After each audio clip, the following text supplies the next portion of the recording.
Jom tengok apa yang Kak Faz dapat dari TikTok Shop. Ini sempena jualan mega hari jadi TikTok Shop 66. Sepanjang sale ni, korang boleh enjoy hantaran percuma tanpa had lebih besar dan voucher live sehingga 66% diskaun. So, memang kena tengok dia dekat TikTok Shop. Jimat gila sehingga 70%. Jom kita buka.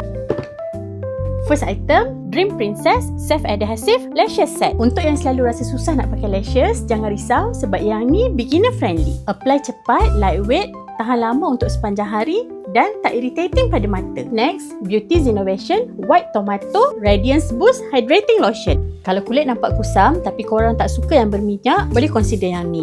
Lightweight, replenish moisture and strengthen skin barrier. Yang ketiga, Efforty Eva Q10. Benefit dia untuk support daily energy, reduce fatigue, bagus untuk kesihatan jantung, kesihatan gusi dan juga kesihatan kulit. Cara makan pun senang je. Kunyah 1 tablet selepas makan. Tak perlu minum air.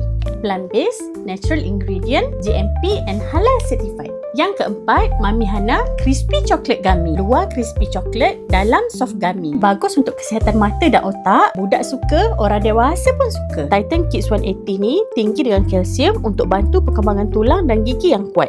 Memang sesuai untuk anak yang sedang membesar. Pentavite Mixed Fruit and Vegetable Fiber ni bantu untuk rasa kenyang lebih lama. Carb and sugar control dan bantu meningkatkan metabolisme. Next, Nivea Body Serum. Bau sweet berries yang sangat sedap. Ada 10 super vitamin dan skin food. Vitamin A untuk repair damage skin. Vitamin C untuk antioksidan dan dark spot. SPF 15 untuk protect dari UV ray dan juga glow booster complex.